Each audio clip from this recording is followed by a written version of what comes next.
यूनान के शिमाली इलाके में बारिश, आंधी और ओलों ने तबाही मचा दी। दरख्त जड़ों से उखड़ गए जबकि छतें और दीवारें भी गिर गईं। मुख्तलिफ हादसात में 6 गैर मुल्की शहरी हलाक हो गए जिनका ताल्लुक जमहूरिया चेक, रोमानिया और रूस से है।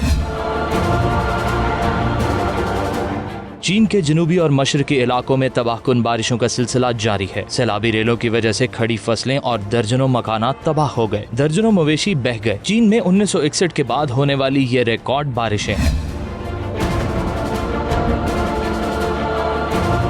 इटली में एक तरफ तूफान की पेशगोई ने लोगों में हलचल मचा दी तो दूसरी जानिब शदीद गर्मी से जंगलात में आग लगने से सैकड़ों दरख्त जलकर राख का ढेर बन गए। अमरीकी रियासत लुजियाना के इलाके न्यू ऑरलियंस में बारिशों ने हंगामी सूरत हाल पैदा कर दी। पानी इमारतों में दाखिल हो गया और सड़कें नदी नालों का मंजर पेश करने लगी।